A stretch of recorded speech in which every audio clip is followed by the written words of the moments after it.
Hello प्यारे बच्चों, कैसे हैं आप। मैं डॉक्टर सुशील आपका फिजिक्स में हेल्पी चैनल में तहे दिल से स्वागत करता हूं। आजकल हम कर रहे हैं क्लास 11th की केमिस्ट्री को और उसका कर रहे हैं चैप्टर नंबर 3। और पिछली क्लास में हमने जब आपको आवर्त सारणी कंप्लीट कराई थी, उसके साथ ही हमने बताया था कि किस प्रकार आवर्त सारणी में भौतिक तथा रासायनिक गुणों की आवर्तितता होती है, यानी कि वो पीरियोडिसिटी होती है। एक निश्चित अंतराल के पश्चात जो तत्व होते हैं उनके भौतिक गुण रिपीट होते हैं। और उन्हीं भौतिक गुणों में हमने पिछली क्लास में दो गुणों की चर्चा करी थी। पहला जो हमारा था वह था हमारे परमाणु त्रिज्या और दूसरा था हमारा आयन त्रिज्या। आज हम वहीं से टॉपिक को आगे कंटिन्यू कर रहे हैं। आज हमारा नेक्स्ट टॉपिक जो है वह है हमारा आयनन एंथैल्पी। तो पहली बात, आयनन एंथैल्पी क्या होती है। देखिए, आयन तो हमने आपको बता दिया था कि आयन का निर्माण क्या होता है कि किसी भी परमाणु की जो उदासीन स्थिति होती है, परमाणु की जो सामान्य अवस्था होती है, यदि उस अवस्था से एक इलेक्ट्रॉन निकाल दिया जाए तो परमाणु धन आयन बन जाता है, या उस परमाणु को कहीं से एक अतिरिक्त इलेक्ट्रॉन दे दिया जाए तो वह ऋण आयन बन जाता है। यह तो आयन बनने का तरीका है। लेकिन जब आयनन एंथैल्पी की बात करते हैं तो आयनन एंथैल्पी का अर्थ है कि किसी तत्व के परमाणु से किसी एक इलेक्ट्रॉन को निकाल लेने के लिए जितनी ऊर्जा की आपको आवश्यकता होती है उसी को हम कहते हैं आयनन एंथैल्पी। तो मेरी बात आपको समझ में आ गई होगी। यहां पर मुख्य रूप से हम बात कर रहे हैं परमाणु से इलेक्ट्रॉन को बाहर निकालना है, उसको बाहर से ऊर्जा नहीं दे रहे हैं, इस बात को समझिए। तो यदि हम किसी परमाणु की किसी कक्षा से, और कक्षा कौन सी होगी, सबसे बाहर की कक्षा होगी, सबसे बाहर की कक्षा से इलेक्ट्रॉन निकाले जाते हैं। अगर बाहर की कक्षाओं में इलेक्ट्रॉन उपस्थित हैं तो उनके रहते हुए भीतर की कक्षाओं से डायरेक्ट हम इलेक्ट्रॉन नहीं निकालते। हमेशा किसी भी परमाणु से जो इलेक्ट्रॉन निकाला जाता है तो कोशिश की जाती है कि वही इलेक्ट्रॉन को निकाला जाए जिसका कि नाभिक के साथ जो अटैचमेंट है, या नाभिक और उस इलेक्ट्रॉन के बीच में लगने वाला जो बल है वह न्यूनतम हो। तो मुझे लगता है इतनी बात आपको समझ में आ गई होगी। बाकी हम डिटेल में भी इसकी चर्चा करेंगे। तो सबसे पहला हमारा काम है आयनन ऊर्जा की परिभाषा को समझना। तो बता तो मैंने आपको दिया कि किसी परमाणु की अंतिम कक्षा से इलेक्ट्रॉन को निकाल लेने के लिए जितनी ऊर्जा की आवश्यकता होती है उसी को क्या कहते हैं, हम आयनन ऊर्जा कहते हैं। और यह हमेशा धनात्मक होती है, क्योंकि इलेक्ट्रॉन को यदि आप बाहर निकाल रहे हैं तो आप नाभिक के आकर्षण बल के विरुद्ध आपको काम करना है, तो आपको कुछ ना कुछ ऊर्जा तो लगानी ही पड़ेगी। बिना ऊर्जा लगाए आप इलेक्ट्रॉन नहीं निकाल सकते। तो आयनन ऊर्जा हमेशा धनात्मक होती है। तो परिभाषा लिखते हैं, किसी गैसीय अवस्था में स्थित परमाणु की अंतिम कक्षा से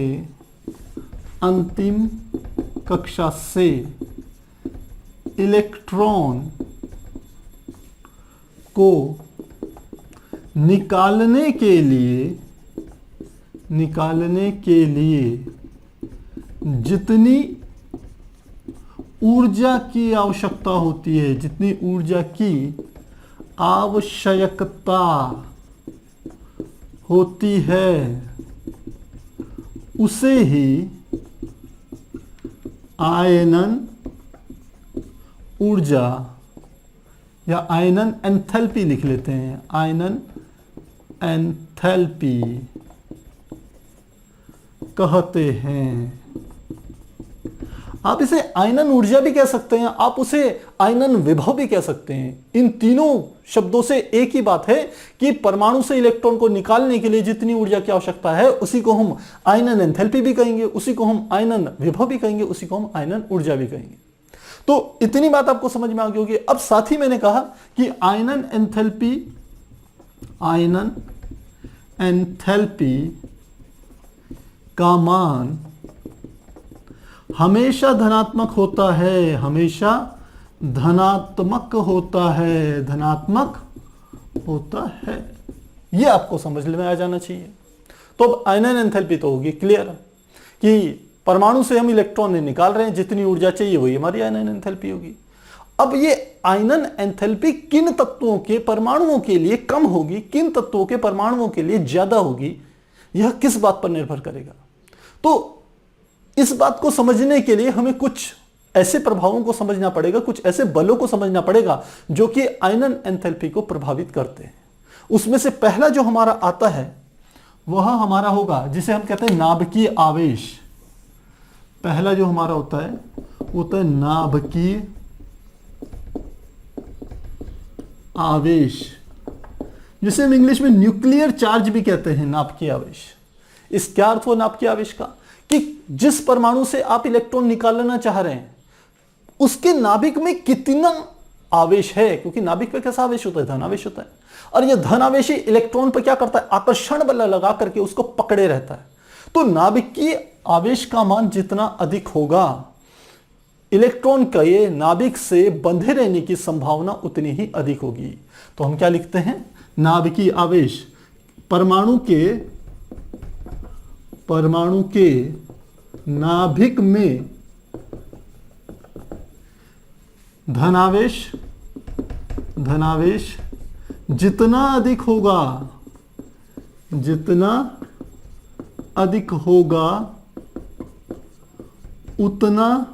उतनी ही अधिक आयनन एंथैल्पी होगी, एंथैल्पी होगी। और क्यों होगी आयनन एंथैल्पी, कि यदि नाभिक में धनावेश का मान ज्यादा है तो वह अपनी कक्षा में उपस्थित इलेक्ट्रॉन को उतने शक्तिशाली तरीके से क्या करेगा, पकड़ के रखेगा, आकर्षण बल लगा के रखेगा कि वो जल्दी से बाहर ना निकल पाए।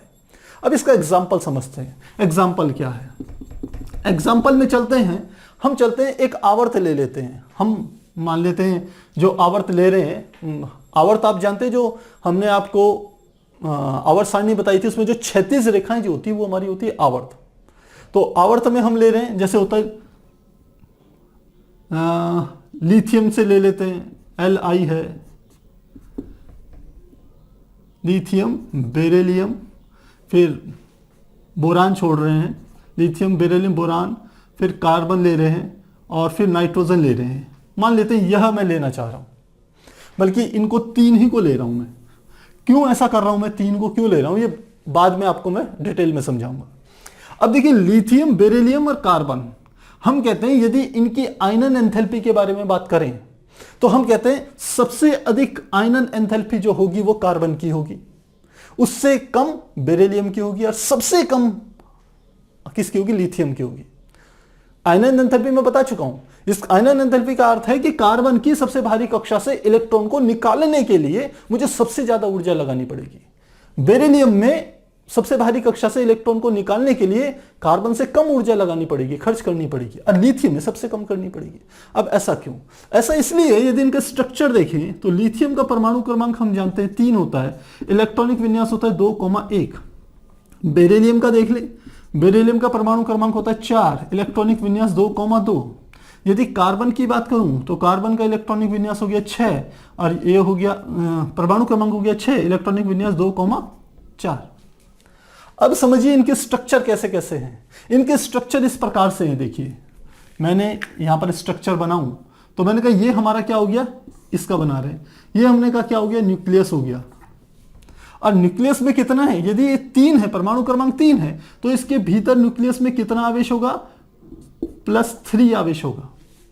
अब ये पहली कक्षा हो गई, इस कक्षा में 2 इलेक्ट्रॉन होंगे, और ये दूसरी कक्षा होगी, इस कक्षा में कितने इलेक्ट्रॉन होगा, 1, इसमें 1 इलेक्ट्रॉन और इसमें कितने इलेक्ट्रॉन, 2 इलेक्ट्रॉन। इस प्रकार से बना दिए।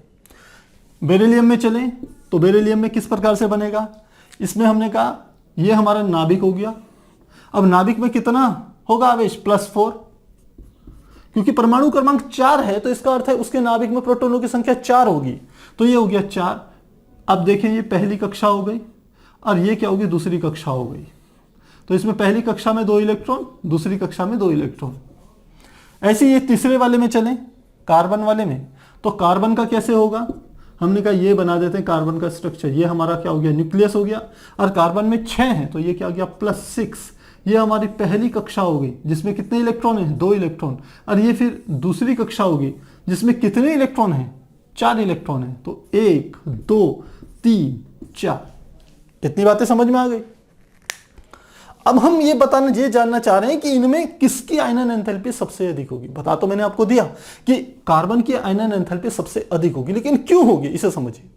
देखिए कार्बन में चलें तो कार्बन के सबसे अंदर नाभिक में कितना आवेश है, +6। यानी कि 6 प्रोटॉन हैं, 6 धनावेश है। 6 धनावेश अपने बाहर सबसे बाहरी कक्षा में जो 4 इलेक्ट्रॉन उपस्थित हैं उन पर बल लगाते हैं। तो यहां पर कितने हैं? 4 इलेक्ट्रॉन हैं, 4 इलेक्ट्रॉनों पर बल लगाते हैं, या आप 4 की बजाय 1 भी ले लो तो भी कोई ज्यादा अंतर नहीं है। और यहां पर चले हम तो हमने कहा यहां पर नाभिक में कितने हैं? 3 धनावेश, और वह भी सबसे बाहरी कक्षा में क्या कर रहे हैं? 1 इलेक्ट्रॉन पर बल लगा रहे हैं।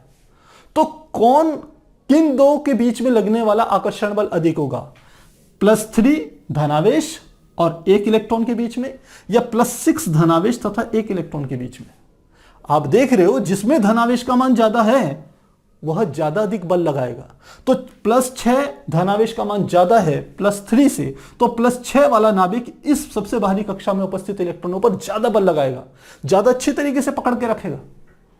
और इसी कारण से हमने आपको बताया था पिछली भौतिक प्रॉपर्टी में कि सबसे बाहरी कक्षा में 4 इलेक्ट्रॉन थे और बीच में नाभिक का आवेश जैसे जैसे बढ़ता है यह इलेक्ट्रॉन इसके आकर्षण बल के कारण थोड़ा थोड़ा पास आ जाते हैं, जिसके कारण इसकी परमाणु त्रिज्या इनकी तुलना में क्या हो जाती है? कम हो जाती है। इसका अर्थ है कि कार्बन की परमाणु त्रिज्या जो होती है वो होती है कम, और लिथियम की परमाणु त्रिज्या क्या होती है? ज्यादा। तो इसका अर्थ यह भी है कि इलेक्ट्रॉन पर लगने वाला इस नाभिक के, कार्बन के नाभिक के द्वारा जो बल लग रहा है वो ज्यादा है अपेक्षाकृत लिथियम के नाभिक के द्वारा लगाए गए इलेक्ट्रॉन पर लगने वाले बल के।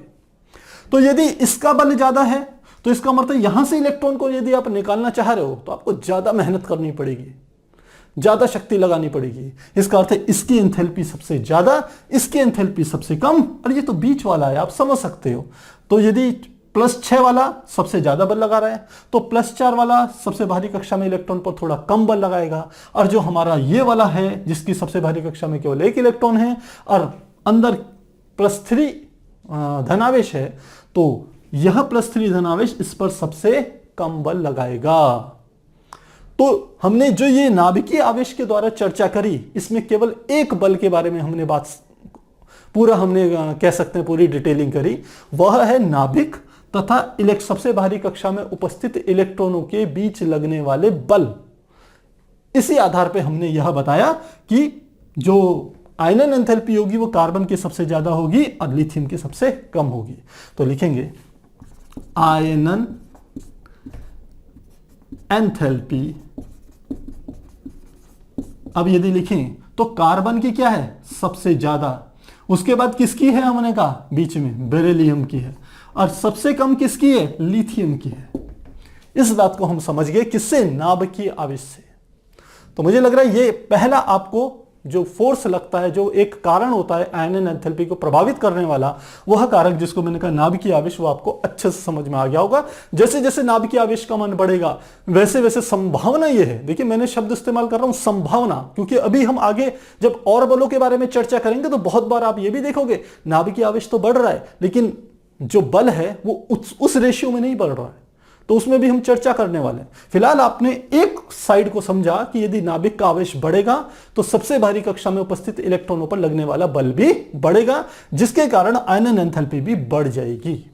तो आप इसको एक बार नोट कीजिए, फिर हम आगे कंटिन्यू करेंगे।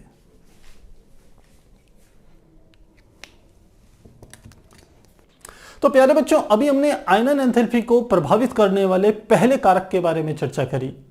अब हम कर रहे हैं दूसरा हमारा जो प्रभावित करने वाला कारक है, और जिसको कि हम नाम देते हैं परमाणु का साइज। दूसरा हमारा जो आता है सेकंड होता है परमाणु का आकार या साइज, यानी कि size of atom. Size of atom, इसका अर्थ है कि परमाणु का आकार भी क्या करता है? प्रभावित करता है आयनन एंथैल्पी को। अब कैसे प्रभावित करता है इसको समझिए। जैसे जैसे किसी परमाणु का आकार बढ़ता जाएगा वैसे वैसे उसकी अंतिम कक्षा में, मेरे शब्द पे ध्यान दीजिएगा, वैसे वैसे उसकी अंतिम कक्षा में उपस्थित इलेक्ट्रॉन की नाभिक से दूरी बढ़ती चली जाएगी। और जैसे जैसे नाभिक से दूरी बढ़ती चली जाएगी वैसे वैसे हम कह सकते हैं कि क्या होगा? उस पर नाभिक के द्वारा लगाया जाने वाला आकर्षण बल का मान घटेगा, जिसके कारण आयनन एंथैल्पी भी घटेगी। तो पहले लिख लेते हैं फिर आपको डिटेल में समझाते हैं। तो क्या कहा मैंने कि जैसे जैसे लिख रहे हैं, जैसे जैसे किसी परमाणु का आकार बढ़ता जाता है, उसके अंतिम कक्षा में उपस्थित इलेक्ट्रॉन की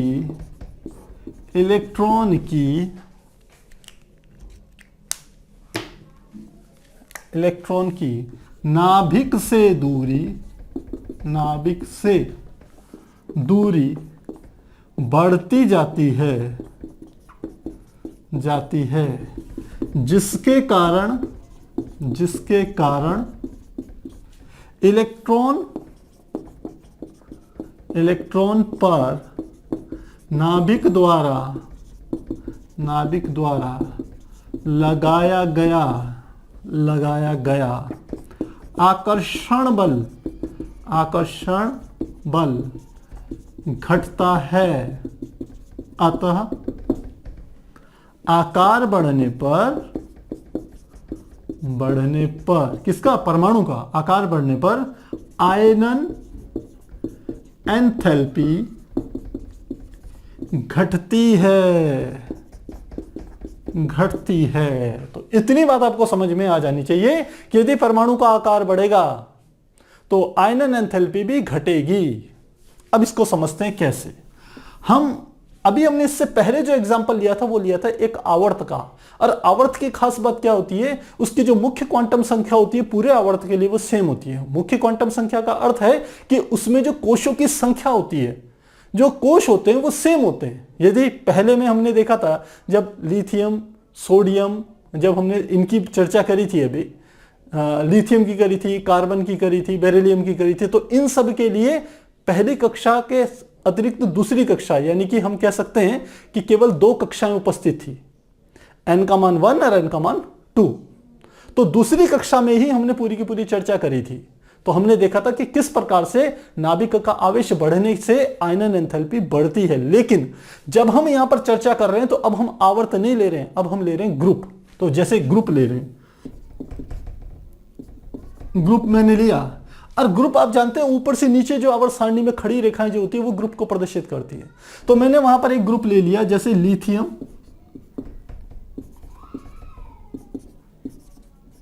ये मैंने 4 एलिमेंट ले लिए। अब इन 4 एलिमेंटों में मैं ये देख रहा हूं, ये ग्रुप है हमारा, ये ग्रुप ऊपर से नीचे आकर के है, ये फर्स्ट ग्रुप के हमारे तत्व हैं, जिसको हम कहते थे हेलिना की रब से फरियाद। तो H छोड़ दिया, LINAKRB, ये हमारे आगे। तो अब इसके परमाणु क्रमांक क्या क्या हैं देखिए। लिथियम का परमाणु क्रमांक 3 होता है, इलेक्ट्रॉनिक विन्यास 2,1। सोडियम का होता है 11, इलेक्ट्रॉनिक विन्यास 2,8,1। पोटेशियम का 19, ये होता है 2,8,8,1। और रुबेडियम का हम छोड़ देते हैं, रुबेडियम की ऐसी कोई आवश्यकता नहीं पड़ेगी, बस आप इतना 3 का समझ जाएंगे तो आपको समझ में आ जाएगा। जैसे हम कहीं लिथियम की बात करें तो लिथियम का क्या होगा, लिथियम का यदि बनाए तो इस प्रकार से होगा, ये हमारा क्या हो गया, न्यूक्लियस, ये हमारा नाभिक हो गया जिसमें कितना आवेश है, +3 धन आवेश है। अब इसकी पहली कक्षा में देखें, पहली कक्षा में 2 इलेक्ट्रॉन, दूसरी कक्षा में 1 इलेक्ट्रॉन, तो ये 2 इलेक्ट्रॉन, और दूसरी कक्षा में हमने कहा कितना इलेक्ट्रॉन, 1 इलेक्ट्रॉन। ये देख लिया, ये किसका है, लिथियम का। अब हम चलते हैं सोडियम में, सोडियम का बना लेते हैं। तो सोडियम का यहां पर बनाते हैं, तो सोडियम का ये हमारा क्या हो गया, न्यूक्लियस हो गया, नाभिक हो गया, और इसमें कितने होंगे, 11 है तो +11। ये पहली कक्षा हो गई, पहली कक्षा में कितने इलेक्ट्रॉन, 2 इलेक्ट्रॉन। दूसरी कक्षा में कितने इलेक्ट्रॉन, 8 इलेक्ट्रॉन, 1 2 3 4 5 6 7 8। और एक तीसरी कक्षा भी आ गई, और इसमें कितना इलेक्ट्रॉन, केवल 1 इलेक्ट्रॉन। ये किसका है, ये सोडियम का है। अब हम चले किसका, पोटेशियम का बनाते हैं।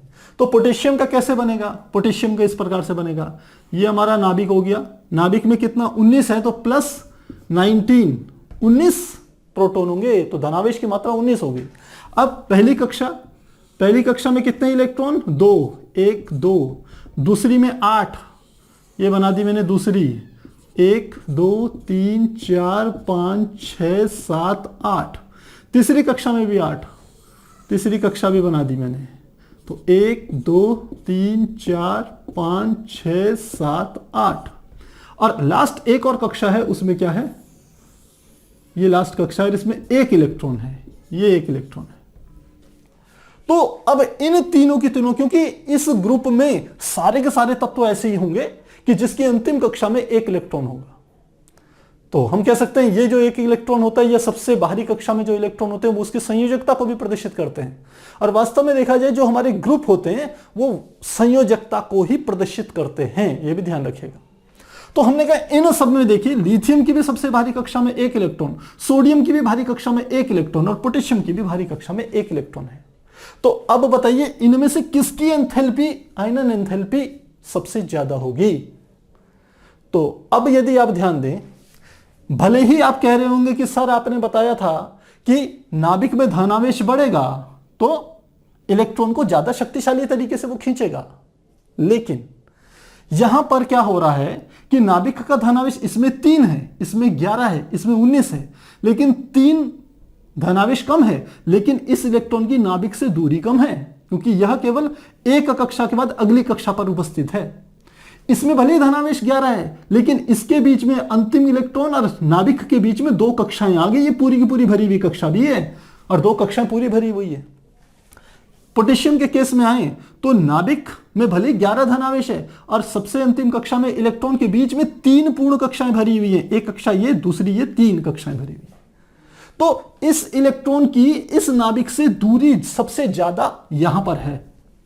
इसका अर्थ है कि नाभिक इस पर ज्यादा बल नहीं लगा पा रहा है। जैसे जैसे नाभिक से इलेक्ट्रॉन की दूरी बढ़ती जाती है, वैसे वैसे नाभिक के धनावेश और इलेक्ट्रॉन जिस पे ऋणावेश होता है, इनके बीच में लगने वाला आकर्षण बल घटता है। और यदि आकर्षण बल घटेगा प्यारे बच्चों, यदि आकर्षण बल घटेगा तो इसका अर्थ है कि यह नाभिक से ज्यादा शक्तिशाली तरीके से जुड़ा हुआ नहीं है। और यदि ज्यादा शक्तिशाली तरीके से नहीं जुड़ा हुआ है तो इसको यहां से बाहर निकालने के लिए मुझे ज्यादा ऊर्जा नहीं लगानी पड़ेगी, कम ऊर्जा में ही ये क्या हो जाएगा, बाहर निकल जाएगा। तो जब हम वर्गों में ऊपर से नीचे आते हैं तो क्या होता है कि नाभिक से इलेक्ट्रॉन की दूरी बढ़ती चली जाती है। सबसे ऊपर लिथियम था, इसके इलेक्ट्रॉन की नाभिक से दूरी सबसे कम है। फिर सोडियम, इसकी नाभिक से दूरी लिथियम से ज्यादा हो गई। पोटेशियम, इसके भारी इलेक्ट्रॉन की नाभिक से दूरी सबसे ज्यादा हो गई। तो हम कहेंगे इसकी आयनन एंथैल्पी सबसे कम तथा लिथियम की आयनन एंथैल्पी सबसे ज्यादा होगी। अब मुझे लग रहा है आपको समझ में आ गया होगा। तो क्या कहा मैंने, अतः लिथियम, अतः यहां पे लिख लेते हैं आयनन एंथैल्पी, लिख लेते हैं सीधे, अतः आयनन एंथैल्पी यदि बात करें तो लिथियम की सबसे ज्यादा, सोडियम की उससे कम और पोटेशियम की सबसे कम है आयनन एंथैल्पी। तो मुझे लग रहा है ये बात आपको समझ में आ गई होगी। अब कहीं कहीं आपके दिमाग में ये बात खटक रही होगी कि नहीं सर कुछ बात जमी नहीं, क्योंकि नाभिक का आवेश भी तो बढ़ रहा है, नाभिक का आवेश भी तो बढ़ रहा है। तो अब इसी चीज को हम समझेंगे। अगले हमारा जो प्रभावित करता है आयनन एंथैल्पी को, उसे हम कहते हैं परिरक्षण प्रभाव या आवरण प्रभाव। तो हमने अगला क्या कहा, जो हमारा आता है आवरण प्रभाव, ये हमने सेकंड ले लिया था, थर्ड हमारा आता है आवरण प्रभाव या परिरक्षण प्रभाव, जिसे हम स्क्रीनिंग इफेक्ट या फिर हम कहते हैं शील्डिंग इफेक्ट कहते हैं। क्या होता है आवरण प्रभाव या परिरक्षण प्रभाव, कि यदि हम जिस कक्षा में इलेक्ट्रॉन हैं उससे ठीक पहले वाली कक्षा को देखें, यदि वो पूरी रूप से भरी है, पूर्ण रूप से भरी हुई है, तो वह नाभिक के धनावेश का जो इस वाले सबसे भारी इलेक्ट्रॉन पर प्रभाव होना चाहिए था, उस प्रभाव को कम कर देता है। मेरी बात समझ में आ रही है? ये हमने पहले भी इस बात को डिस्कस किया था। हमने कहा परिरक्षण प्रभाव बिल्कुल वो जिसे शील्डिंग इफेक्ट कहते थे, उसी को हम आवरण इफेक्ट भी कह रहे हैं, कि जैसे वो युद्ध में होता था ना कि तलवारबाजी करते थे और उन्होंने ढाल पकड़ी हुई रहती थी, सामने वाले ने तलवार मारी तो ढाल आगे लगा दी, तो ढाल के कारण उसका प्रभाव सामने वाले की तलवार का प्रभाव घट जाता था। ठीक वही बात यहां हो रही है। यहां पर क्या है, इस इलेक्ट्रॉन के अंदर देखो तो कितनी कक्षाएं पूर्ण रूप से भरी हुई है, पहली कक्षा, दूसरी कक्षा, तीसरी कक्षा। तो ठीक इस इलेक्ट्रॉन के पहले वाली कक्षा जो है वो पूर्ण रूप से भरी होने के कारण नाभिक के द्वारा जितना बल इस पर लगाया जाना चाहिए था उतना बल नहीं लगा पाता, क्योंकि ये जो इलेक्ट्रॉन होते हैं इससे पहली वाली कक्षा पे ये इस पर क्या लगा देते हैं, बीच में एक पर्दे का काम करते हैं, एक शील्ड का काम करते हैं, तो ये पूरा का पूरा अपना बल यहां पर नहीं लगा पाता। ऐसा नहीं है कि वो केवल यहीं पर काम कर रहा है, वो इसमें भी काम करेगा, वो इसमें भी काम करेगा, शील्डिंग इफेक्ट सब जगह काम कर रहा है। तो इसमें देखें, हमने कहा लिथियम के नाभिक में कितना धनावेश है, +3, और अंतिम इलेक्ट्रॉन यहां पर है। इस अंतिम इलेक्ट्रॉन और नाभिक के बीच में क्या है, एक कोश पूरा भरा हुआ है जिसमें 2 इलेक्ट्रॉन है, वो पूर्ण रूप से भरा हुआ है। तो नाभिक, यदि ये 2 इलेक्ट्रॉन न होते तो नाभिक जो प्रभाव डालता है इस इलेक्ट्रॉन पे, वो 3 धन आवेश का प्रभाव डालता है, यानी कि 3 धन आवेश की जो मात्रा होती है उस शक्ति से क्या करता है, इलेक्ट्रॉन को खींचता। लेकिन बीच के ये 2 इलेक्ट्रॉन आ जाने के कारण ये वाला इलेक्ट्रॉन नाभिक के 3 धनावेश के प्रभाव को महसूस नहीं करता। ये 3 धनावेश के प्रभाव से कम प्रभाव को महसूस करता है। क्यों करता है? क्योंकि बीच के 2 इलेक्ट्रॉन इस नाभिक के धनावेश के प्रभाव को, जो आकर्षण बल लगा रहे हैं सबसे भारी इलेक्ट्रॉन पर, उसको घटा देते हैं। तो ठीक ये घटना यहां भी घटती है, ये घटना यहां भी घटती है। अब यहां पर और अधिक घटती है। क्यों घटती है और अधिक? क्योंकि अंतिम इलेक्ट्रॉन से पहले 2 जो कक्षाएं हैं उनमें इलेक्ट्रॉन पूर्ण रूप से भरे हुए हैं। तो ये 2 अंदर के सबसे पहले परिरक्षण प्रभाव कौन करेगा, सबसे अंदर के इलेक्ट्रॉन, फिर उसके बाहर के इलेक्ट्रॉन करेंगे, और तब क्या होगा, इलेक्ट्रॉन पर नाभिक प्रभाव डालेगा। तो यहां पर परिरक्षण क्या हो रहा है, सबसे ज्यादा हो रहा है। इसलिए ये वाला जो इलेक्ट्रॉन है इस पर नाभिक के द्वारा लगाया गया जो आकर्षण बल है वो इस लिथियम के इलेक्ट्रॉन की तुलना में कम होता है, क्योंकि इसमें शील्डिंग इफेक्ट या आवरण प्रभाव का मान इसमें क्या है, लिथियम से ज्यादा है। और पोटेशियम पे बात करें तो सबसे ज्यादा आवरण प्रभाव काम कर रहा है। तो इसकी ऊर्जा जो इस इलेक्ट्रॉन पर जो नाभिक के द्वारा बल लग रहा है वो सबसे कम है। किसके तुलना में? इन दोनों की तुलना में। और इस इलेक्ट्रॉन पर नाभिक के द्वारा जो बल लग रहा है वो कम है। किसके तुलना में? लिथियम की तुलना में। क्योंकि इस पर परिरक्षण प्रभाव या आवरण प्रभाव सबसे ज्यादा है, इस पर उससे कम है और इस पर सबसे कम है। तो आवरण प्रभाव जिस पर सबसे ज्यादा होगा उस इलेक्ट्रॉन पर नाभिक के द्वारा लगाया गया आकर्षण बल घटेगा, कम होगा। तो इसको लिख लेते हैं, समझ में तो अब आपको आ गया होगा। तो लिखते हैं, हमने कहा कि किसी परमाणु की अंतिम कक्षा से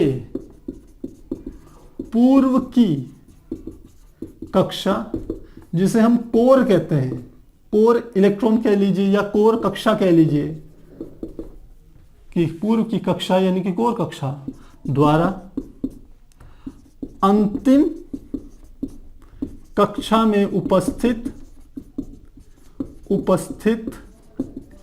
इलेक्ट्रॉनों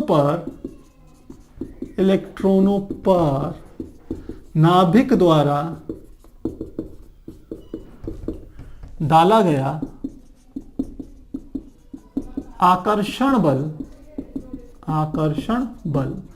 अब देखें स्टेटमेंट क्या है, किसी परमाणु की अंतिम कक्षा से पूर्व की कक्षा द्वारा अंतिम कक्षा में उपस्थित इलेक्ट्रॉनों पर नाभिक द्वारा लगाया गया आकर्षण बल घटा दिया जाता है। इसे ही आवरण प्रभाव या परिरक्षण प्रभाव कहते हैं। परिरक्षण प्रभाव कहते हैं। और एग्जाम्पल मैंने आपको ये वाला दे दिया कि यदि किसी ग्रुप में ऊपर से नीचे जाएंगे तो ग्रुप में ऊपर से नीचे जाने पर आयनन एंथैल्पी हमेशा घटती है। किसके कारण? 2 तरीके मैंने बताए। पहला, परमाणु का साइज बढ़ रहा है, और दूसरा आवरण प्रभाव का मान बढ़ता है, जिसके कारण जो आयनन एंथैल्पी है वह घटती चली जाती है। तो आप इसे नोट कीजिए, फिर हम आगे के टॉपिक डिस्कस करेंगे। अब हम देखते हैं कि अगला आयनन एंथैल्पी पे किसका प्रभाव पड़ता है, और उसको हम कहते हैं उपकोशों का प्रभाव। यानी कि जो हमारा चौथा है, जो हमारा फोर्थ है, वह है उपकोशों का प्रभाव। आयनन एंथैल्पी पर उपकोशों का क्या प्रभाव होता है, यानी कि इफेक्ट ऑफ सबशेल। उपकोशों का क्या प्रभाव? उपकोश हम जानते हैं हमारे पास 4 उपकोश होते हैं। एक होता है S, दूसरा होता है P, तीसरा होता है D और चौथा होता है F। यदि हम कहें कि मेरे पास कोई एक परमाणु है और उस परमाणु की एक कक्षा है, एक कक्षा ऐसी है, एक शेल ऐसा है जिसपे चारों उपकोश हैं, S भी है, P भी है, D भी है, F भी है, तो अब आपको मैं पूछूं कि किसकी आयनन ऊर्जा किस, मान लो S से इलेक्ट्रॉन निकाल रहा हूं, या दूसरी बार में मैं कहूं P से इलेक्ट्रॉन निकाल रहा हूं, तीसरी बार में D से इलेक्ट्रॉन निकाल रहा हूं, कक्षा एक ही है, उसी कक्षा में चारों उपकोश हैं, ध्यान रखिएगा, और चौथी बार में उसी के F उपकोश से निकाल रहा हूं, तो किसकी आयनन एंथैल्पी सबसे ज्यादा होगी इलेक्ट्रॉन को निकालते समय? तो ध्यान रखिएगा, जो हमारा S है इसकी आयनन एंथैल्पी सबसे ज्यादा, P की उससे कम, D की P से भी कम, और F की सबसे कम होती है आयनन एंथैल्पी। तो कुछ आपको लग रहा होगा कि कुछ बात समझ नहीं आई, तो इसको समझाते हैं आपको। हम यदि इसको एक एग्जांपल से समझें तो मैंने कहा, मान लेते हैं मैंने एक न्यूक्लियस लिया, यानी कि नाभिक ले लिया, ये मेरा नाभिक है, ये मेरा न्यूक्लियस है।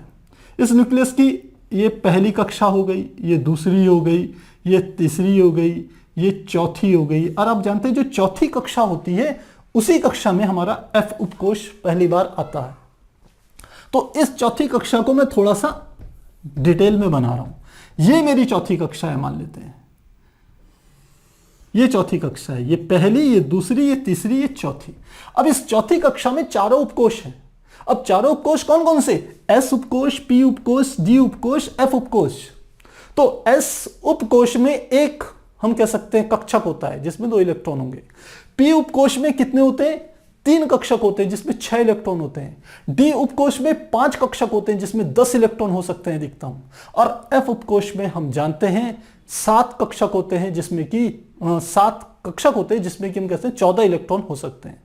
लेकिन यदि इनको देखें कि ये किस प्रकार से अरेंज रहते हैं, तो जो S उपकोश होगा, जो S उपकोश होता है वो थोड़ा सबसे आगे खिसका हुआ रहता है तो ये इसी का, लेकिन ये क्या है, इसका कक्षक यहां पर स्थित है, सबसे आगे यही है।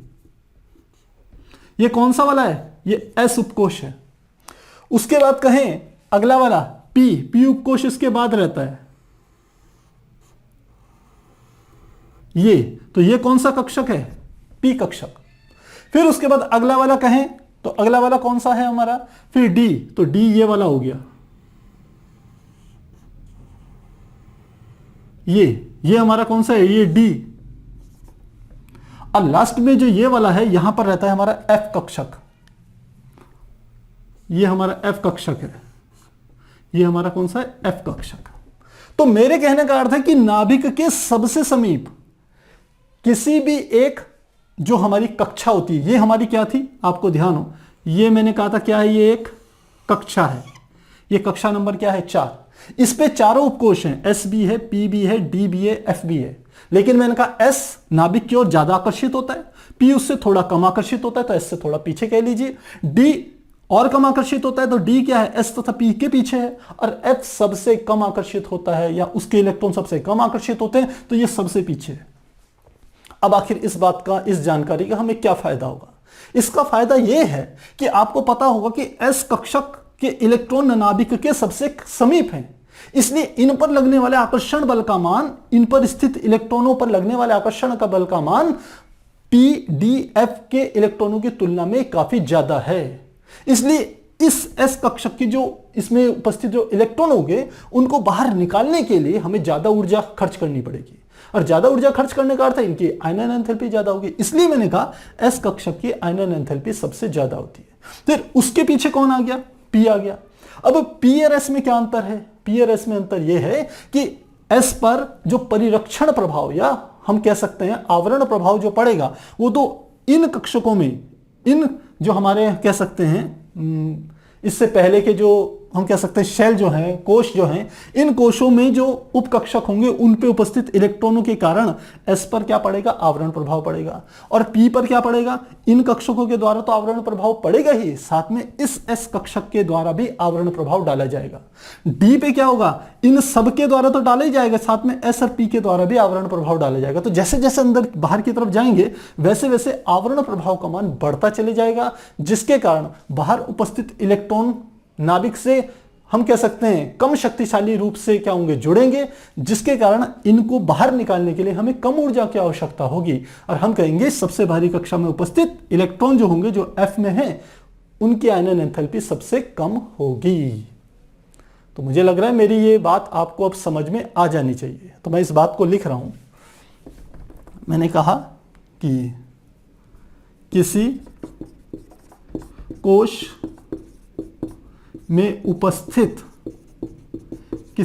में उपस्थित उपकोशों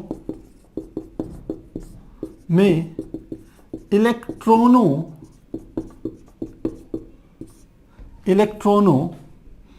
पर लगने वाला आकर्षण बल, इलेक्ट्रॉनों पर नाभिक द्वारा, यहां पे लिख लेते हैं, नाभिक द्वारा लगने वाला आकर्षण बल सबसे अधिक एस कक्षक के इलेक्ट्रॉनों पर, उसके बाद पी कक्षक के इलेक्ट्रॉनों पर तत्पश्चात डी कक्षक के इलेक्ट्रॉनों पर तथा सबसे कम एफ कक्षक के इलेक्ट्रॉनों पर लगता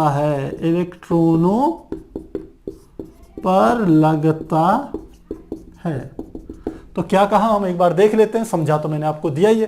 प्यारे बच्चों, ये जो हम लिख रहे हैं यहां पर, ये कहीं आपको किसी बुक्स में ऐसे कोई स्टेटमेंट नहीं मिलेगा। हम जो आपको बोल रहे हैं वही हम यहां लिख रहे हैं, अपनी तरफ से लिख रहे हैं। तो आपको भी यह जरूरी नहीं है कि जो मैं लिख रहा हूं उसी को एग्जैक्ट आपको कॉपी करना है। आपको समझ में आ गई बात, आप अपने वर्ड्स में लिखिए, अपने हिसाब से लिखिए। हो सकता है आप मेरे से अच्छे स्टेटमेंट लिख पाए। और प्रैक्टिस जरूर कीजिएगा। देखिए, क्योंकि जब आप प्रैक्टिस करेंगे तो एक तो आपकी रटने की प्रवृत्ति कम हो जाएगी, दूसरा जब आप समझ के एक बार लिखेंगे तो आपका समझावा और अधिक मजबूत हो जाएगा, वो और अधिक गहराई से आपको समझ में आएगा।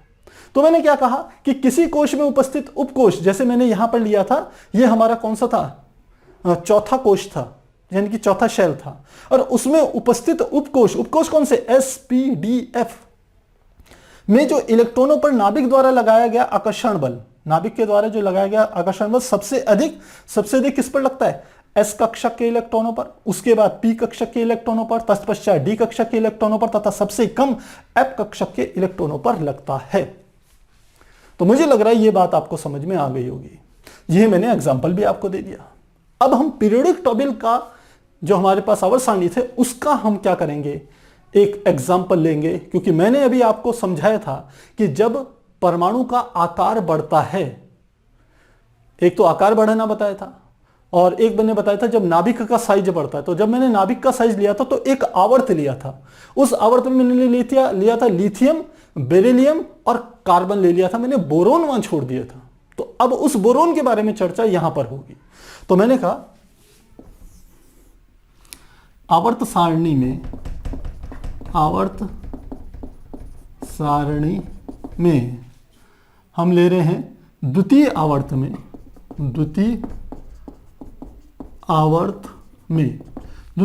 ले तो कौन कौन से आते हैं, लिथियम, बेरिलियम, फिर बोरान, फिर कार्बन, फिर नाइट्रोजन और फिर ऑक्सीजन, ये आते हैं हमारे पास तत्व। अब यदि मैं इसमें एक ग्राफ तैयार करूं किस किस के बीच में, परमाणु क्रमांक और साथ में हम कर रहे हैं आयनन एंथैल्पी के बीच में। तो मैं एक ग्राफ बना रहा हूं यहां पर, ये मैंने ग्राफ बनाया। यहां क्या लिखी मैंने, आयनन एंथैल्पी। और ध्यान रखिएगा आयनन एंथैल्पी जो होती है वो हम सामान्यतः एक परमाणु की नहीं लेते, एक परमाणु की तो बहुत कम आएगी, हम सीधे एक मोल की लेते हैं। प्रति मोल आयनन एंथैल्पी निकाली जाती है और एक मोल पे आप जानते हैं कितने परमाणु होते हैं, वो हमने अवागाद्रो संख्या आपको बताई थी, तो उसके बराबर होंगे। तो आयनन एंथैल्पी हमने कहा कितनी हो गई, यहां आयनन एंथैल्पी ये हमारी होती है किलो जूल पर मोल, और ये आयनन एंथैल्पी ऊपर की ओर बढ़ रही है नीचे से ऊपर की ओर। और यहां नीचे की ओर हम क्या लिख लें, परमाणु क्रमांक। तो इधर से इधर जाएंगे तो परमाणु क्रमांक बढ़ेंगे। इसका अर्थ है कि lithium, beryllium, boron, carbon, nitrogen, oxygen, इनके परमाणु क्रमांक इधर से इधर की ओर ये बढ़ेंगे तो इनका मान बढ़ेगा। अब हम देखें कि लिथियम का क्या होता है। तो लिथियम का हमने कहा था जैसे जैसे आप आगे की तरफ जाएंगे वैसे वैसे आयनन एंथैल्पी का मान बढ़ता है, क्योंकि नाभिक में धनावेशों का मान बढ़ता है और बाहर कक्षकों की संख्या नहीं बढ़ रही है, कक्षाओं की संख्या नहीं बढ़ रही है। एक ही कक्षा में ये सारे के सारे, लिथियम का 3, बेरिलियम का 4, तो एक पहला कक्ष इसका यदि बनाए तो ये ऐसा आ जाएगा ना, ये हमारा न्यूक्लियस हो गया, ये हमारी पहली कक्षा क्या हो गई, इसमें 2 इलेक्ट्रॉन हो गए। अब बाकी सारे इसी कक्षा में आएंगे। लिथियम में 1 इलेक्ट्रॉन होगा, बेरिलियम में 2 होगा, बोरान में लिथियम में 3 हो गए, बेरिलियम में क्या हो गए 4, सबसे बाहर 2 हो जाएंगे, बोरान में 5, सबसे बाहर 3 हो जाएंगे। तो इस तरीके से इसको समझना है। तो चाहे तो इसका ये भी लिख लेते, परमाणु क्रमांक इसका हो गया 3, इसका हो गया 4, इसका हो गया 5, इसका हो गया 6, इसका हो गया 7, इसका हो गया 8, परमाणु क्रमांक भी हमने लिख दिए। अब समझिए इनकी आयनन एंथैल्पी कैसे होगी। हमने कहा जैसे जैसे इधर की ओर जाते हैं आयनन एंथैल्पी का मान बढ़ता है। तो मैं लिथियम से शुरू कर रहा हूं, मान लेते हैं लिथियम की आयनन एंथैल्पी यहां पर है, ये है लिथियम। तो बेरिलियम की क्या होगी, इससे ज्यादा होगी, तो ये इधर की ओर बढ़े तो यहां पर क्या आ गया, Be आ गया। तो बेरिलियम की आयनन एंथैल्पी क्या है, लिथियम से ज्यादा है, ऊपर जा रहा है तो ज्यादा है। अब बेरिलियम के बाद जब बोरान आता है तो आयनन एंथैल्पी का ग्राफ थोड़ा सा ऐसा हो जाता है, यहां पर पहुंच जाता है, ये बोरान यहां पहुंच जाता है। और फिर उसके बाद आगे का बनाऊं, कार्बन का बनाऊं, तो फिर ये ऐसे बढ़ेगा, ये हमारा क्या हो गया, कार्बन हो गया। और कार्बन के बाद फिर नाइट्रोजन का बनाऊं तो नाइट्रोजन का फिर से ये बढ़ गया, ये नाइट्रोजन हो गया। और नाइट्रोजन के बाद ऑक्सीजन का बढ़ाऊं तो ऑक्सीजन का फिर ये ऐसे आता है, डिप मारता है यहां पर, ये ऑक्सीजन का हो गया। और फिर फ्लोरीन का बढ़ाऊं तो फ्लोरीन का फिर यहां पे ऊपर की ओर जाएगा, ये हमारा फ्लोरीन हो गया। अब फ्लोरीन के बाद नियोन का बनाऊं तो नियोन का फिर ये हो जाएगा, ये हमारा हो गया नियोन। तो ये आयनन एंथैल्पी परमाणु क्रमांक का ग्राफ ऐसे चलता है। तो हमने ये तो बताया था कि जैसे जैसे नाभिक में आवेश का मान बढ़ेगा, इधर से इधर जाएंगे तो नाभिक के आवेश का मान बढ़ेगा, और नाभिक के आवेश का मान बढ़ेगा, लेकिन बाहर कक्षकों की संख्या नहीं बढ़ रही है, सॉरी कक्षाओं की संख्या नहीं बढ़ रही है। यहां पर कितनी कक्षाएं हैं, केवल 2 ही कक्षाएं। यहां से यहां तक चले जाइए, यहां से यहां तक जो कक्षाएं होंगी, जो शेल होंगे, वो केवल 2 ही हैं। पहली कक्षा पूरी भरी हुई है, उसमें 2 इलेक्ट्रॉन है, और दूसरी कक्षा में एक एक करके इलेक्ट्रॉन बढ़ता जा रहा है। तो हमने कहा ठीक है, बढ़ा, नाभिक के आकर्षण बल का मान भी बढ़ गया, जिसके कारण आयनन एंथैल्पी बढ़ती जा रही है। लेकिन ये बोरान में क्यों घट गई, इस बात को समझना है। बोरान में घटने का कारण क्या है प्यारे बच्चों, यहां पर हमारा ये नियम काम करेगा, इसको समझिए। हमने कहा कि ये मेरा था लिथियम का, अब मैं मान लेते हैं बोरान का बना लूं भैया, इसके बाद बेरिलियम का बनाऊं, तो बेरिलियम के लिए क्या करता हूं, इसी में मैं 1 इलेक्ट्रॉन और लगा देता हूं, तो ये किसका बन गया, बेरिलियम का बन गया, क्योंकि 2 इलेक्ट्रॉन हो गए बारी कक्षा में। अब बेरिलियम के बाद बोरान को समझिए, ये मैंने फिर से बना लिया, ये हमारा क्या हो गया, न्यूक्लियस हो गया। और फिर उसके बाद ये हमारी क्या होगी, पहली कक्षा होगी जिसमें 2 इलेक्ट्रॉन है। फिर ये दूसरी कक्षा होगी, और दूसरी कक्षा में कितने इलेक्ट्रॉन होंगे, 1, 2, और बोरान क्योंकि 5 है तो 1 इलेक्ट्रॉन एक्स्ट्रा हो गया। अब इससे क्या फर्क पड़ा यह भी समझिए। जो बेरिलियम का जो हम कह सकते हैं इलेक्ट्रॉनिक विन्यास होगा, वो क्या होगा, वो होगा 1s2, यानी कि जिसमें पहली कक्षा में 2 इलेक्ट्रॉन हो गए इस वाली में, फिर दूसरा क्या आ जाएगा 2s2। तो 1s2 और 2s2 बेरिलियम का इलेक्ट्रॉनिक विन्यास इस प्रकार से होगा। और ये हमारा कौन सा है, बोरान, ये हमारा बोरान। तो बोरान का इलेक्ट्रॉनिक विन्यास क्योंकि कितना होगा, क्योंकि परमाणु क्रमांक तो इसका 5 है, इसका होगा 1s2, फिर क्या होगा 2s2। अब एक इलेक्ट्रॉन बच गया तो वो कहां जाएगा, वो हमारा जाएगा 2p1 में जाएगा। तो अब इस चीज को आपने समझना है। अब यदि इसको हम कक्षकों के रूप में समझें, इस रूप में समझें, तो मैं कैसे दिखाऊंगा इनको। मैंने इसको यहां से ये इलेक्ट्रॉन को हटाया, अब मैं इसको कक्षकों के रूप में समझा रहा हूं। ये हमारी कक्षा थी। अब इसमें यदि मैं कहूं कि पहली कक्षा में, तो ये पहली कक्षा में था 1s2, इसकी बात तो छोड़ दो। ये दूसरी कक्षा में ये 2 शुरू हो गया, यानी कि मुख्य क्वांटम संख्या क्या है 2, तो ये हमारी क्या है, दूसरी क्वांटम संख्या है। इसमें s उपकक्षक कहां होगा, मैंने कहा था s और p दोनों उपकक्षक किसमें है, दूसरे नंबर पे। इस वाले में s भी है और p भी है, जैसे मैंने यहां पर spdf चारों दिखाए थे। तो s क्या होगा, थोड़ा आगे खिसक जाएगा, ये आ गया s, और p पीछे रहेगा, p यहां पर है। तो ये वाला क्या है s और ये वाला क्या है p। अब क्या है कि जब हम बेरिलियम की बात करें तो बेरिलियम में तो केवल एक ही कक्षक था। ऐसे भी इसको भी मिटा के दिखा देते हैं आपको, दोनों में आपकी तुलना आसान हो जाएगी। ये अंदर था, इसके यहां पर मान लो 2 इलेक्ट्रॉन थे। मैं यहां से किसी इलेक्ट्रॉन को निकालूंगा तो ये s कक्षक जो है, ये वाला कौन सा कक्षक है s, ये नाभिक के ज्यादा समीप है। तो इस पर उपस्थित दोनों इलेक्ट्रॉनों पर नाभिक के द्वारा लगाया गया आकर्षण बल का मान ज्यादा है। अब यहां से जब मैं यहां आऊं तो ये s कक्षक तो थोड़ा आगे है और p कक्षक इसके पीछे है, ये यहां पर आ गया। तो इस पे तो 2 इलेक्ट्रॉन ये थे, 1 2, इस पे 1 इलेक्ट्रॉन है जो कि यहां पर मैंने बना दिया। अब यह इलेक्ट्रॉन क्या है, नाभिक से थोड़ा ज्यादा दूर हो गया, और बीच में इन दोनों के बीच में, नाभिक के बीच में इस सिचुएशन के अलावा एक ये s उपकक्षक एक्स्ट्रा आ गया, अतिरिक्त आ गया। तो ये s उपकक्षक इस वाले p उपकक्षक पर क्या लगाएगा, एक आवरण प्रभाव उत्पन्न करेगा, जिसके कारण इस p पर जो एकमात्र इलेक्ट्रॉन था, इस इलेक्ट्रॉन की नाभिक से जो आकर्षण बल था वो घटेगा। किसके तुलना में, इन इलेक्ट्रॉनों की तुलना में इस पर लगने वाला आकर्षण बल कम होगा, और आकर्षण बल कम होगा तो ये ढीले से क्या होगा, जुड़ा रहेगा, इसलिए इसको यहां से निकालना आसान हो जाएगा। इसीलिए इस इलेक्ट्रॉन की आयनन एंथैल्पी घटेगी। इसलिए बेरिलियम के बाद जब बोरान जा रहा है तो नीचे जा रहा है, क्योंकि बेरिलियम में हम s कक्षक से इलेक्ट्रॉन निकाल रहे थे, उसकी आयनन ऊर्जा थी, जबकि बोरान में हम p उपकक्षक से क्या कर रहे हैं, इलेक्ट्रॉन निकाल रहे हैं, और वह p कक्षक पर उपस्थित इलेक्ट्रॉन नाभिक से कम शक्तिशाली रूप से जुड़ा हुआ है। इसलिए हम कह सकते हैं कि इसकी जो आयनन ऊर्जा होगी वो क्या होगी, कम होगी। इसलिए ग्राफ में आपको डाउन दिखा। तो ये बात समझ में आ गई होगी आपको। तो मुझे लग रहा है ये बात समझ में आ गई होगी। अब यहां पर चौथा पॉइंट हम और समझेंगे। ये हमारे 4 हो गए थे, एक 5वां पॉइंट है जिसे हम कहते हैं इलेक्ट्रॉनों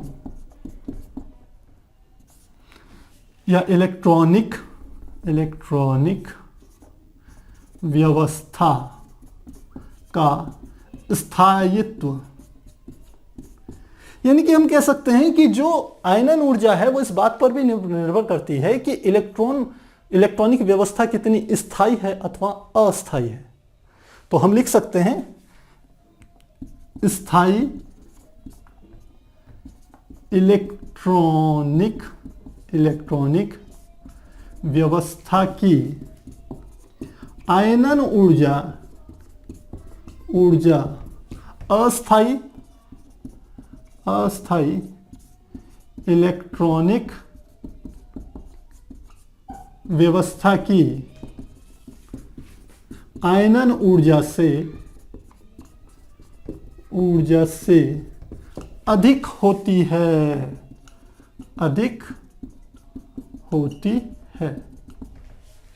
क्या कहा मैंने कि जो स्थायी इलेक्ट्रॉनिक व्यवस्था है उसकी जो आयनन ऊर्जा होगी, यानी कि वहां से इलेक्ट्रॉनों को निकालना ज्यादा मुश्किल है, क्योंकि उसकी आयनन ऊर्जा ज्यादा है अपेक्षाकृत किसके, यदि इलेक्ट्रॉनिक व्यवस्था अस्थायी हो। अब इस चीज को हम दूसरे यहां पर समझते हैं कि जब हम लिथियम से बेरिलियम में गए, बेरिलियम से बोरान क्या हो गया, घट गया आयनन ऊर्जा, उसका एक्सप्लेनेशन तो हमारे पास आ गया, क्योंकि बेरिलियम में हम s कक्षक से इलेक्ट्रॉन निकाल रहे थे और बोरान में हम p कक्षक से इलेक्ट्रॉन निकाल रहे हैं। तो p कक्षक हम कह सकते हैं कम आकर्षण बल से जुड़ा हुआ है नाभिक से, इसलिए हमने कहा इसकी आनयन ऊर्जा होगी कम। लेकिन जब बोरान की बात कार्बन पे जाते हैं तो बढ़ गई, ठीक है, कार्बन से नाइट्रोजन पे गए फिर आयनन ऊर्जा बढ़ गई, लेकिन नाइट्रोजन के बाद ऑक्सीजन में आयनन ऊर्जा फिर से घट गई। ऐसा क्यों हुआ, इसको भी समझते हैं। तो इसको समझने के लिए क्या है, इसके लिए हमें ये टॉपिक अच्छे से समझ में आना चाहिए। आपको मैंने ध्यान हो तो पिछले चैप्टर में एक नियम बताया था जिसे हम कहते हैं हुंड का नियम।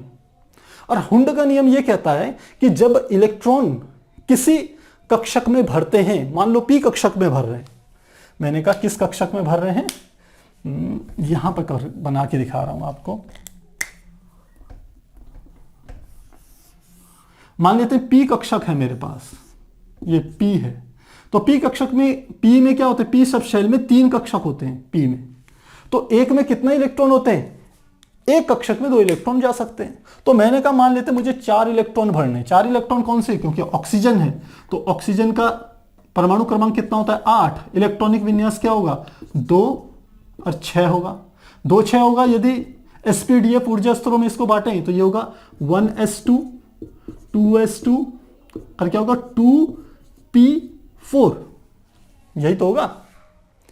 अब 1s2 2s2 तो छोड़ दो, हम p में भर रहे हैं तो p में 4 इलेक्ट्रॉन कैसे भरेंगे, इसको समझिए।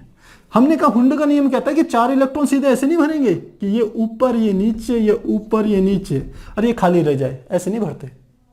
कैसे भरते हैं, हुंड का नियम कहता है कि पहले सारे कक्षकों में एक एक इलेक्ट्रॉन जाएगा। तो हमने कहा यहां पर भी एक इलेक्ट्रॉन चले गया, यहां भी एक इलेक्ट्रॉन चले गया और यहां भी एक इलेक्ट्रॉन चले गया, तीनों जगह एक इलेक्ट्रॉन चले गए। तो यहां पर कितने भरने थे हमें 4, 4 में से 3 तो भर दिए। अब चौथा इलेक्ट्रॉन पहले वाले में आ गया। तो जब चौथा इलेक्ट्रॉन नहीं आया था तो यह कक्षक हम कह सकते थे अर्धपूरित था, आधा भरा हुआ था। तो हमने पिछले चैप्टर में आपको यह बात भी बताई थी कि अर्धपूरित यानी कि आधे भरे हुए हम कह सकते हैं कक्षक या पूर्ण भरे हुए कक्षक ही अधिक स्थायी होते हैं। या तो कोई कक्षक आधा भरा हुआ हो, जैसे यहां पर तीनों में एक एक है, ये पूरे भरे हुए नहीं है लेकिन ये ज्यादा स्थायी है। किसकी अपेक्षा में कि मैं चौथा इलेक्ट्रॉन मैंने यहां भर दिया, तो जैसे ही चौथा इलेक्ट्रॉन यहां भरा, अब ये वाला हमारा p कक्षक न तो आधा भरा हुआ है न पूरा भरा हुआ है, ये बीच का हो गया। तो बीच का हो गया तो हम कह सकते हैं कि अब इस स्थिति में ये जो दोनों इलेक्ट्रॉन होंगे, इन इलेक्ट्रॉनों के बीच में एक प्रतिकर्षण बल काम करेगा। प्रतिकर्षण बल काम करेगा तो एक इलेक्ट्रॉन को यदि हम बाहर निकालना चाह रहे हैं तो वो आसानी से बाहर आ जाएगा। इसलिए ऑक्सीजन की जो हम कह सकते हैं आयनन एंथैल्पी होती है वो क्या होती है, कम। मेरी बात समझ में आपको आ गई होगी। मैंने कहा है कि ऑक्सीजन की यदि हम ऊर्जा स्तरों के रूप में दिखाएं, कक्षकों के रूप में, तो 1s2 2s2 ये तो नाइट्रोजन तक हमारी क्या होती थी, नाइट्रोजन की यदि मैं बनाऊं, यहां पर बना रहा हूं नाइट्रोजन की, नाइट्रोजन की मैंने यहां बना ली। नाइट्रोजन के कितने होते हैं 7, इलेक्ट्रॉनिक विन्यास 2,5, वो क्या हो जाएगा 1s2 2s2 2p3। तो 3 के लिए क्या थे, तीनों में एक एक इलेक्ट्रॉन थे, तो नाइट्रोजन ज्यादा अधिक स्थायी था। लेकिन जैसे ही ऑक्सीजन आया, एक इलेक्ट्रॉन बढ़ा, वो इलेक्ट्रॉन यहां पर पहुंच गया। अब इस इलेक्ट्रॉन को यदि मैं बाहर निकालना चाहूं तो मुझे क्या करना पड़ेगा, ज्यादा ऊर्जा नहीं निकालनी पड़ेगी। क्यों नहीं लगानी पड़ेगी, क्योंकि इसके बगल में जो दूसरा इलेक्ट्रॉन है वो पहले इस पर धक्का मार रहा है, प्रतिकर्षण बल लगा रहा है।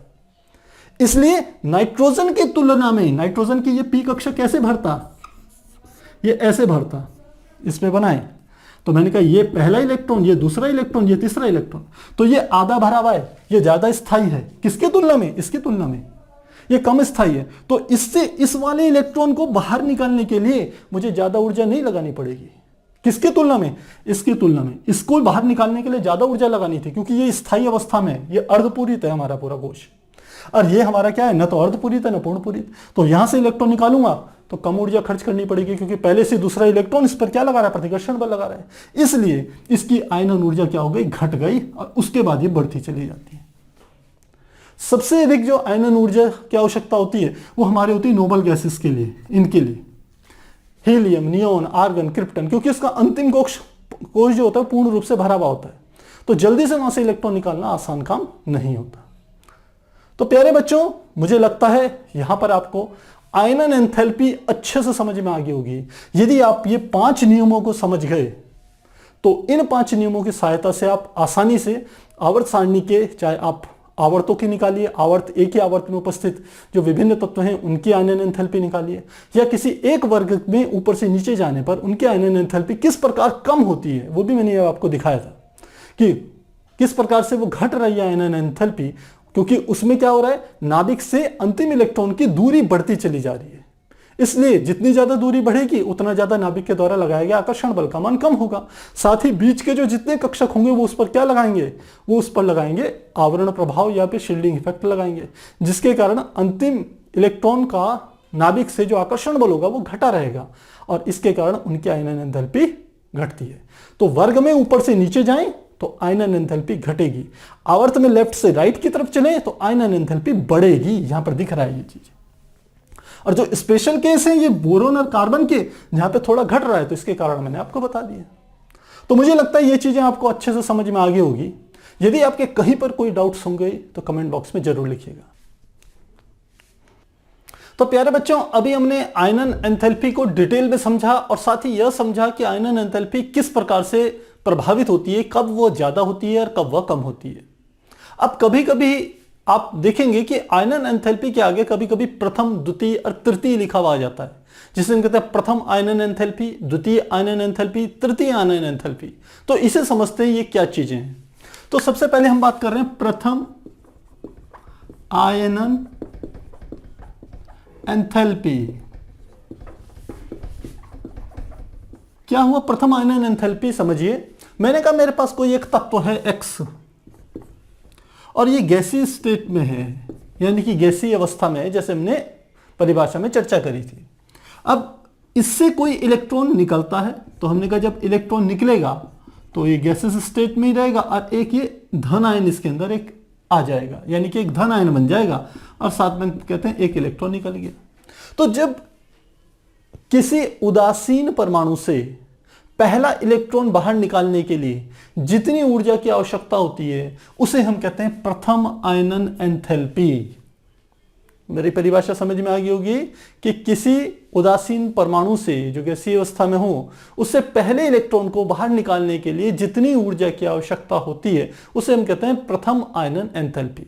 अब द्वितीय आयनन एंथैल्पी क्या है ये समझिए। ये क्या था, हम ध्यान रखिए, ये था हमारे पास उदासीन परमाणु। अब समझिए द्वितीय आयनन एंथैल्पी क्या है। द्वितीय आयनन एंथैल्पी, द्वितीय आयनन एंथैल्पी। द्वितीय आयनन एंथैल्पी का अर्थ है कि मान लो कोई परमाणु पहले से ही क्या है, आयनित है, यानी कि आवेशित है, जैसे कि हमने इसी का एग्जांपल ले लिया। अब इसी वाले परमाणु से मैं एक इलेक्ट्रॉन और बाहर निकाल रहा हूं, यानी कि इसी आयन से जो धनायन हमारा है, परमाणु जो धनायन में परिवर्तित हो गया, उसी से एक इलेक्ट्रॉन और बाहर निकाल रहा हूं। तो अब एक इलेक्ट्रॉन अतिरिक्त बाहर निकालने के लिए जितनी ऊर्जा की आवश्यकता होगी उसे हम कहेंगे उसकी द्वितीय आयनन एंथैल्पी। तो समीकरण ऐसे लिख सकते हैं, x प्लस जो गैसेस स्टेट में है इससे निकल रहा है, एक इलेक्ट्रॉन और बाहर निकल गया तो ये हो जाएगा +2 और साथ में क्या आ गया, एक इलेक्ट्रॉन। तो इसके लिए जितनी ऊर्जा की आवश्यकता होगी वो होगी द्वितीय आयनन एंथैल्पी। ऐसे तृतीय के लिए निकाल सकते हैं, तृतीय आयनन एंथैल्पी।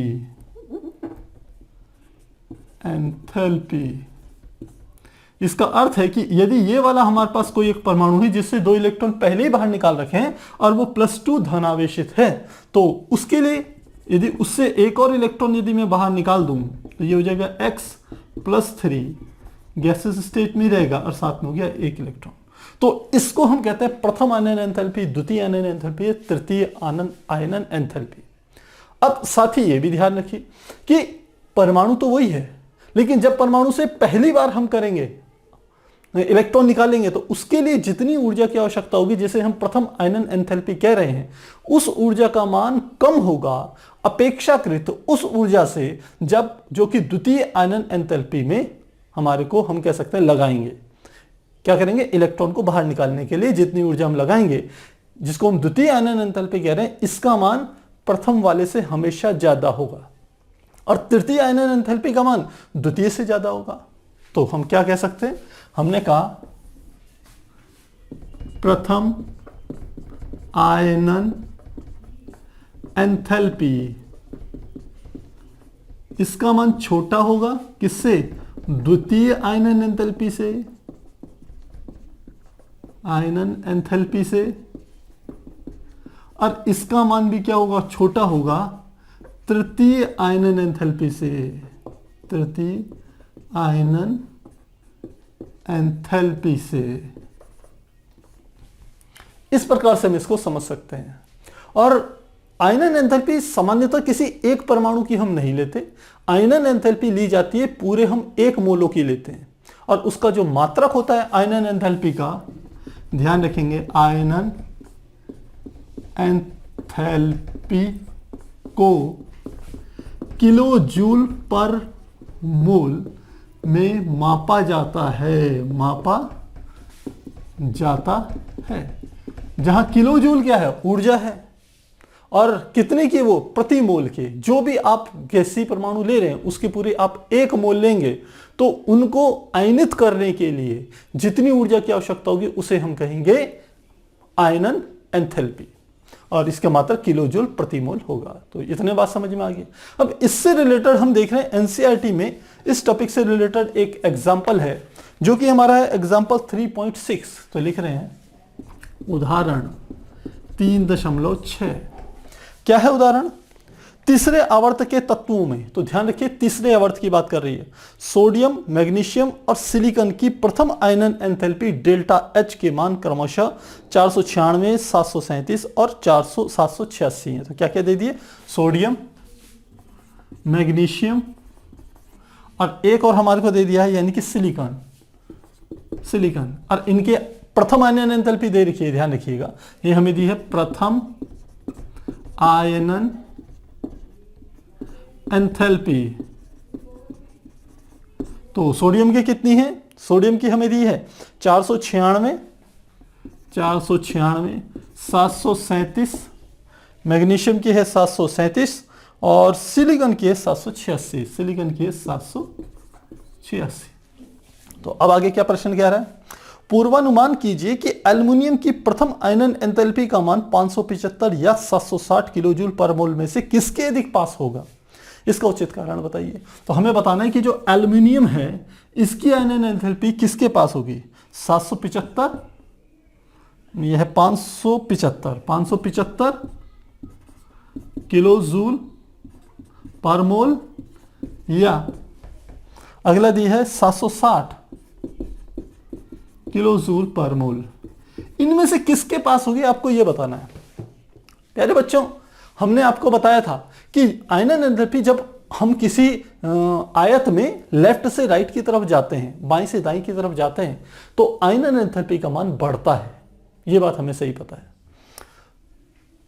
तो इस हिसाब से देखें तो हम कहें कि एल्युमिनियम कहां आएगा, सोडियम मैग्नीशियम यहां है तो एल्युमिनियम यहां पर आएगा, और हम कह रहे हैं आयनन एंथैल्पी का मान जब बाएं से दाईं तरफ चलते हैं एक आवर्त में तो वो बढ़ता है।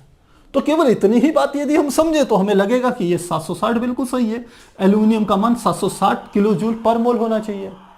लेकिन अभी आपको हमने कुछ और बात भी बताई। हमने बताया था कि जो इलेक्ट्रॉन है, जो हमारी कक्षाएं हैं, वो स्थायी अवस्था में अथवा अस्थायी अवस्था में।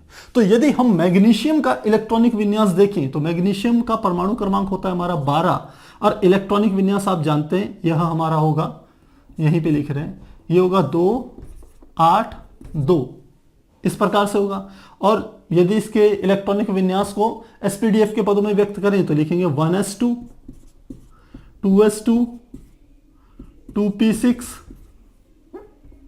और अगला आ जाएगा 3s2। यानी कि सबसे अंतिम कक्षा में जो इलेक्ट्रॉन हैं वो हम कह सकते हैं 2 इलेक्ट्रॉन हैं, और वो s जो हमारा उपकक्ष होता है, सबशेल होता है, उसमें उपस्थित हैं। और वह सबशेल, सबसे कमाल की बात है, वह पूर्ण है। अंतिम जो सबशेल है वो पूर्ण है। यदि पूर्ण होता है, हमने आपको बताया था अर्धपूरित और पूर्ण पूरित जो सबशेल होते हैं वो अधिक स्थायी होते हैं। तो क्योंकि S2 क्या है, पूर्ण पूरित है, पूर्ण रूप से भरा हुआ है, इसमें और नहीं आ सकते इलेक्ट्रॉन। अब इसके आगे p कक्षा कभी बना ही नहीं है, तो हम कहेंगे यह ज्यादा स्थायी अवस्था में होगा। अर्थात इस S2 से एक इलेक्ट्रॉन को बाहर निकालने के लिए आपको ज्यादा ऊर्जा लगानी पड़ेगी, ज्यादा ऊर्जा खर्च करनी पड़ेगी। इसीलिए मैग्नीशियम की जो आयनन एंथैल्पी होगी वह ज्यादा होगी। अब हम बात करें एल्युमिनियम की। यह हमारे पास एल्युमिनियम हो गया, तो एल्युमिनियम का परमाणु क्रमांक 13, इलेक्ट्रॉनिक विन्यास 283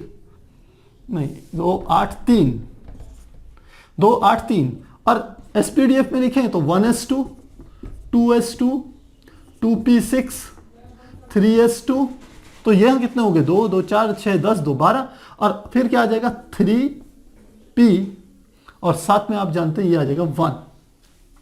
अब देखिए एल्युमिनियम की यदि बात करें तो सबसे अंतिम कक्षा में जो इलेक्ट्रॉन है, सबसे लास्ट कक्षक में, वो केवल p कक्षक में, हर p कक्षक में केवल एक सब शेल है। तो ये जो हमारा एल्युमिनियम का ये जो इलेक्ट्रॉनिक विन्यास है, ये न तो अर्धपूरित है न ये पूर्ण पूरित है। इसका अर्थ है स्थायित्व के मामले में मैग्नीशियम का इलेक्ट्रॉनिक विन्यास ज्यादा अधिक स्थायी है अपेक्षाकृत किसके, एल्युमिनियम के। और यदि ऐसा है तो इसका अर्थ है कि एल्युमिनियम के इस p का जो एक इलेक्ट्रॉन है, इसको बाहर निकालने के लिए, इसको आयोनाइजेशन करने के लिए आपको ज्यादा ऊर्जा खर्च नहीं करनी पड़ेगी।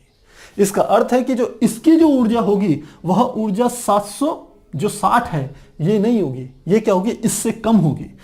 देखिए आप, सोडियम के बाद मैग्नीशियम की एकदम बढ़ गई है ज्यादा। क्यों बढ़ गई, क्योंकि ये क्या होती है हमारी कक्षा, ये लास्ट में देखें तो ये अर्धपूरित और पूर्ण पूरित के नियम के अनुसार अंतिम जो कक्षा थी पूर्ण रूप से भरी हुई थी, ये अधिक स्थायी था। जो अधिक स्थायी होगा उससे इलेक्ट्रॉन को निकालने के लिए ज्यादा ऊर्जा लगानी पड़ेगी, इसलिए यहां पर आयनन ऊर्जा ज्यादा है। लेकिन मैग्नीशियम में अंतिम कक्षा जो इलेक्ट्रॉनिक विन्यास है न तो पूर्ण पूरित है न अर्धपूरित है, इसलिए अंतिम कक्षा से इलेक्ट्रॉन निकालने के लिए ज्यादा ऊर्जा नहीं लगानी पड़ेगी। इसलिए हम कहेंगे इसकी जो ऊर्जा होगी 575 किलो जूल के पास होगी, न कि 760 किलो जूल के पास होगी। क्योंकि 560 देखिए सोडियम से ज्यादा होगा, सोडियम से ज्यादा होगा, क्योंकि सोडियम का भी आप इलेक्ट्रॉनिक विन्यास देखेंगे तो अंतिम कक्षा में एक इलेक्ट्रॉन है, और वह भी क्या है, न तो पूर्ण पूरित है न अर्धपूरित है। तो इसलिए उसकी भी ऊर्जा क्या है, कम। तो एल्युमिनियम की सोडियम से ज्यादा होगी लेकिन मैग्नीशियम से कम होगी। तो इस प्रकार से हम इसे समझ सकते हैं। तो प्यारे बच्चों, आज हमने आयनन एंथैल्पी को डिटेल में समझा। मुझे उम्मीद है आपको एक एक जो मैंने आपको बात बताई वो अच्छे से समझ में आई होगी।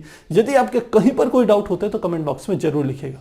तो फिर मिलते हैं अगली क्लास में, तब तक के लिए गुड बाय।